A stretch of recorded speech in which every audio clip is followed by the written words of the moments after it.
President Reese, fellow members of the Board of Regents, faculty, staff, family and friends, and most of all, the graduating class of 2015. Wow. If you had ever said I would be addressing this group, I would have really laughed at you. So to say the least, I really do thank you for this opportunity to talk to you, and I'm very honored to be here.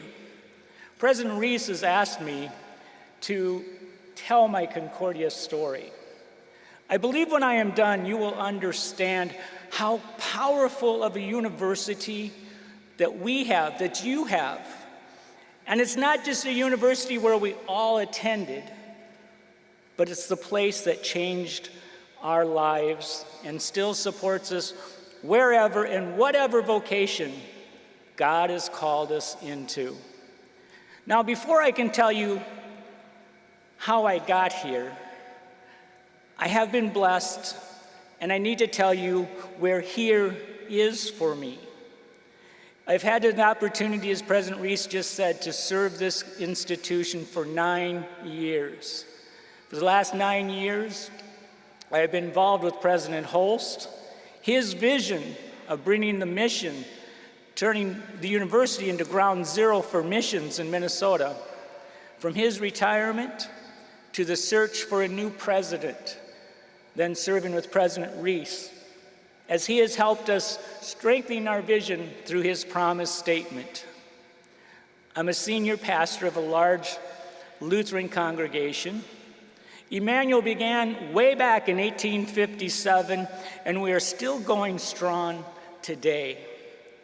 I've served a dual parish in Iowa, a rural parish here in Minnesota, a parish on Lake Minnetonka, and now Emmanuel in Inver Grove Heights.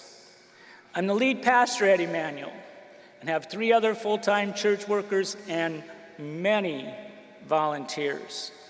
We are a vibrant and living and growing parish. Now, besides all of this, I like to do some acting gigs. Just down the street from here, there's this talent agency called Talent Pool. I'm an exclusive actor for Jeanette Pool. You can see me in commercials, print ads, and even major movies. You just never know where I may show up. But now, let me tell you why I should not be here tonight.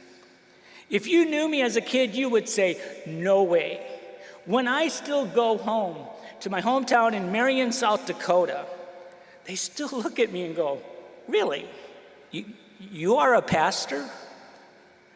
My nucleus family, you know, my mom and dad and siblings, by the time I was even 3, I'd already lost 3 sisters. According to my mom, the doctors told her it was her or me. Thank God she chose life for both of us. When I was 5 and in kindergarten, my dad came home from the Navy Reserves. Mom and Dad sat and talked about buying bikes for my brother and I. That never happened. His head hit the pillow of his bed and he had a massive heart attack. So now it's myself, my mom, and my brother Tim.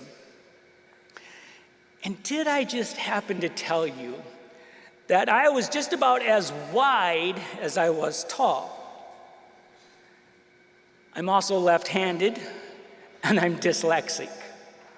So picture this in your mind.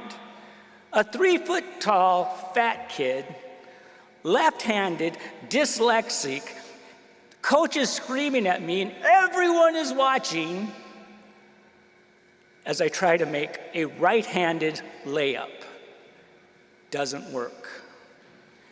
But now, let's go forward to the freshman year of high school. Mom has heart problems, and we have moved to Marion to be closer to family. So now I'm in a new school, new problems, still not quite sure of myself. My brother is at the Votech in Mitchell studying to be a chef, so it's Mom and me.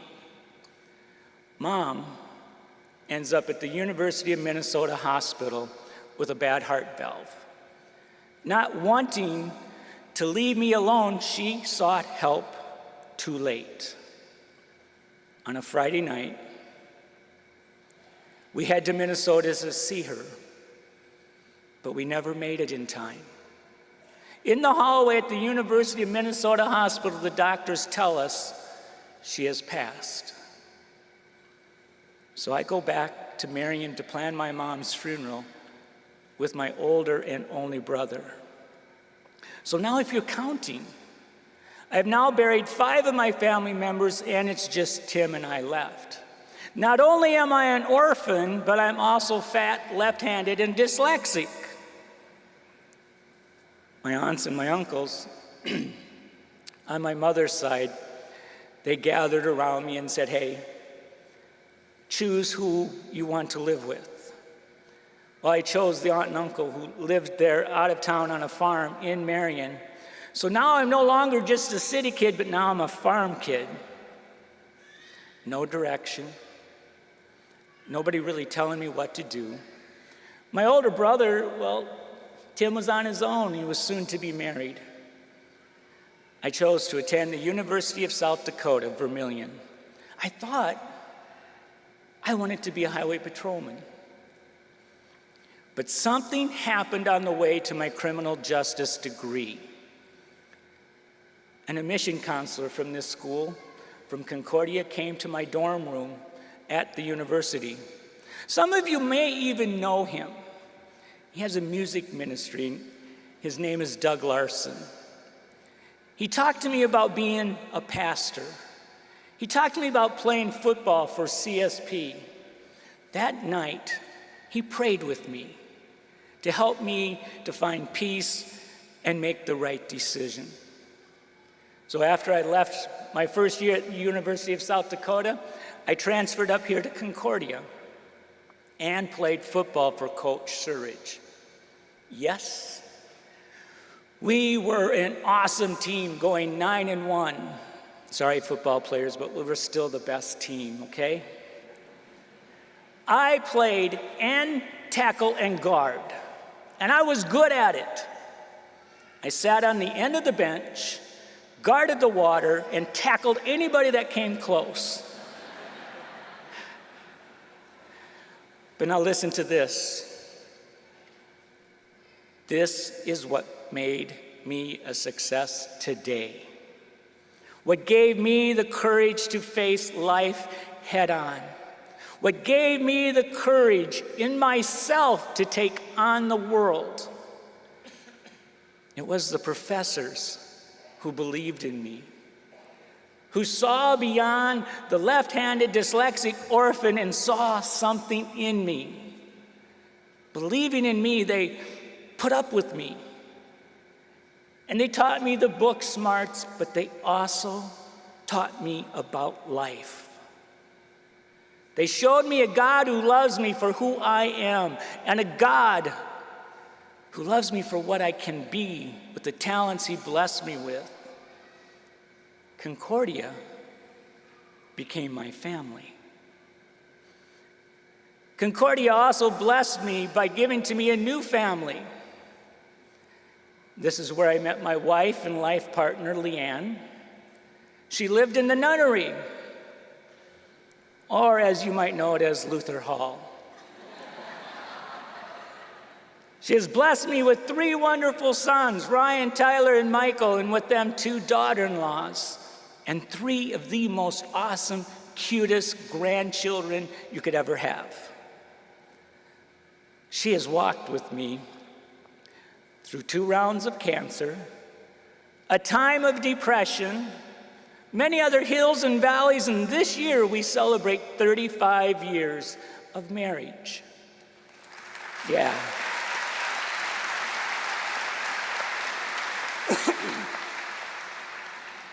You see, Concordia has a special place in my heart, and it is my prayer as all of you head out to your vocations, wherever God has called you, that you too will have precious memories of this institution, that you will look back and see how they cared for you and help mold you into the awesome young people you have become. I really don't think I'm anything special, but I am a child of God who is loved and forgiven by a most awesome God. And so are you. This is your time. This is your future. Use what this institution has instilled in you and know that we are always here for you.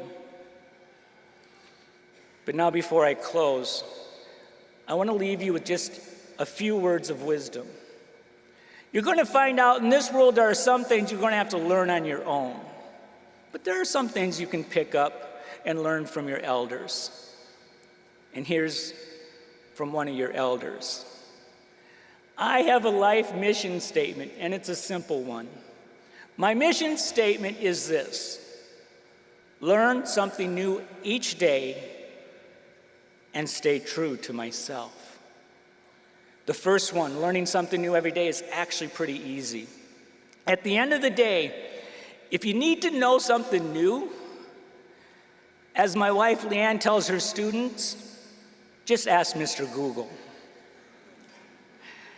Now, the second one, staying true to myself, is not always easy.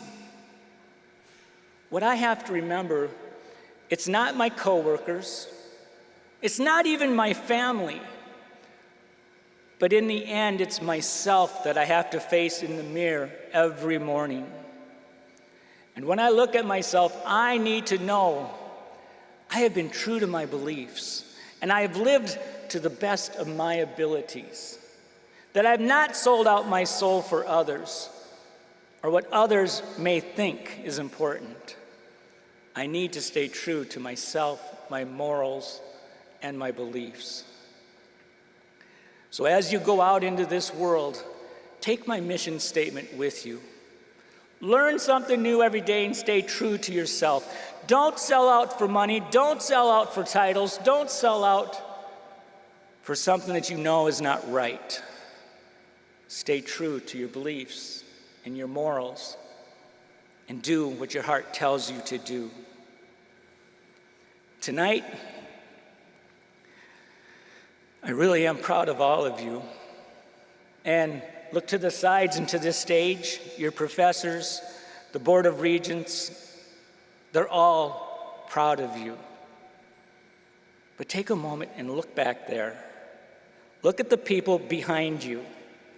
Those people have been behind you your whole life and have supported you.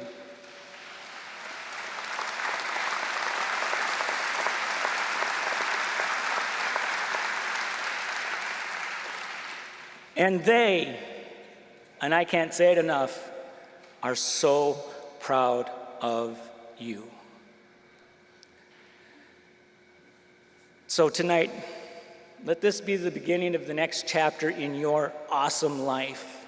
And remember, learn something new each day, be true to yourself, and may all that you do be to the glory of God.